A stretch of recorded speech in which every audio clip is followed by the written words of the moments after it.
Hello, welcome to the part of the week 2. So here, this part is going to discuss how to implement the tree structure that we conceptually found out in the previous part, right? So basically, tree looks like this, right?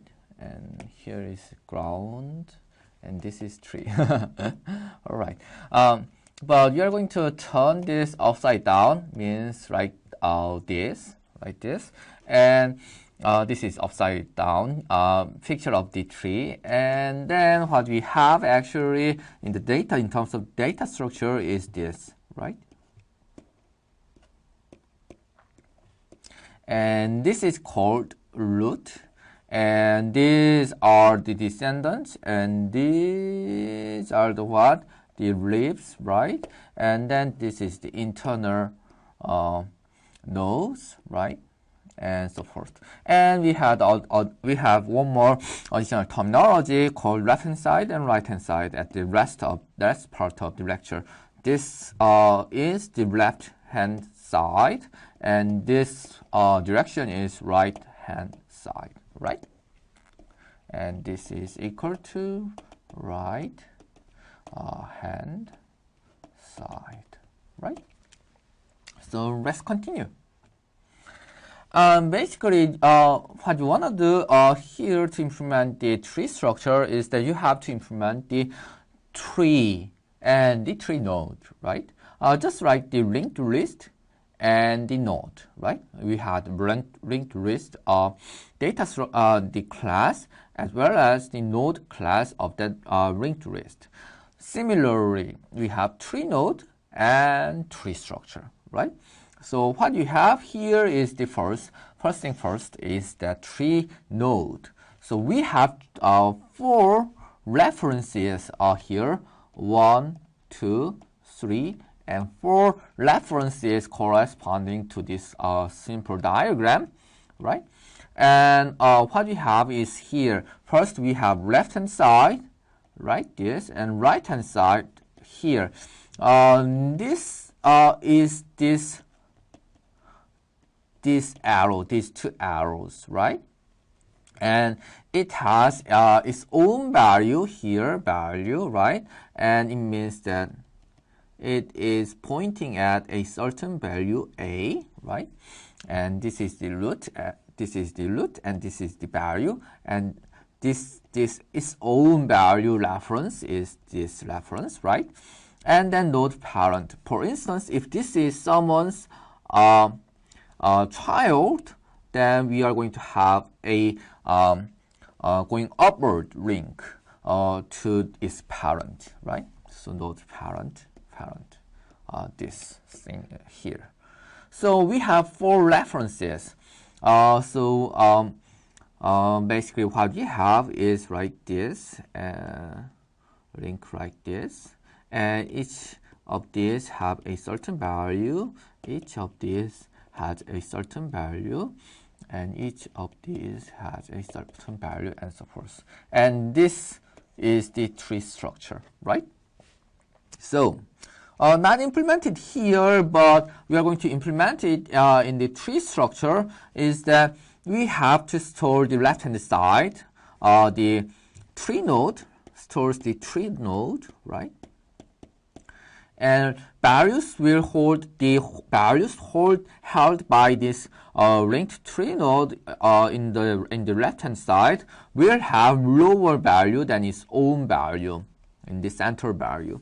Right-hand side stores another tree node, and that tree node's value should be higher than the current node's value, right?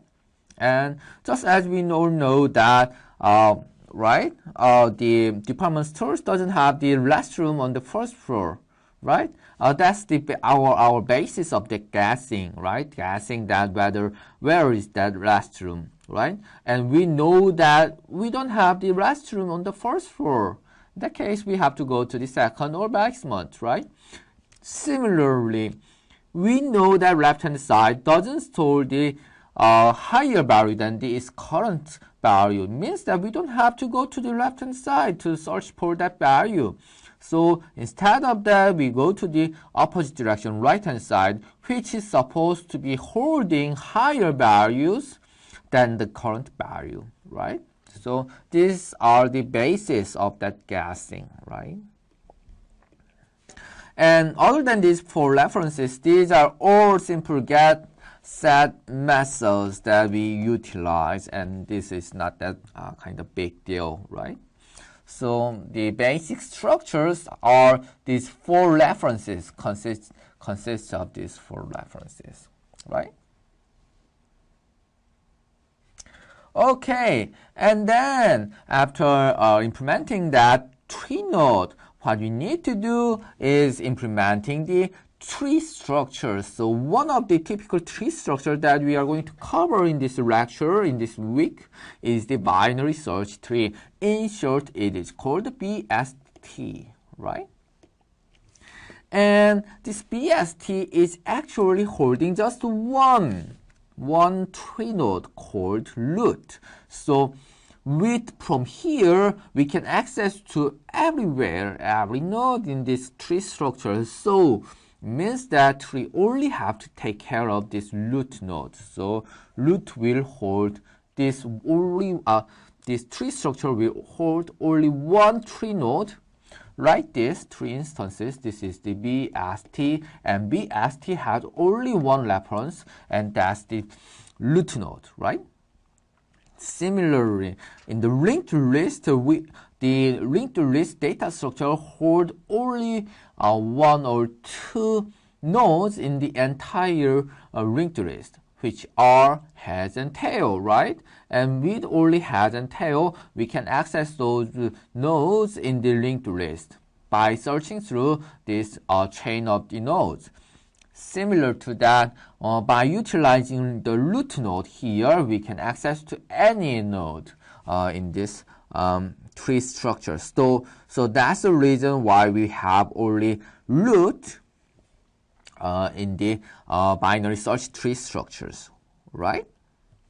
And after that, binary search tree should be able to perform these functions, operations, which are insert, naturally, deletion, like the removal, just like in the linked list, and the search, right? And finding max and min, which are quite common uses of these three structures. And then we are going to add one more sort of type of the operation called traversing. And this traversing that I'm going to explain later is in simple terms, this is getting all nodes from tree structure, right? That's the purpose of this traversing, right? So let's just erase it a little bit. And then we are going to explain this later. Binary search tree handles handles the data through this root node, and root has its own value naturally, and three instances access to the root, and then only through the root the three instances can be accessed to the descendant node of the root. Means that entire nodes in the tree structures can be accessed through the root. Then let's go through these operations and see how we can implement these. Okay.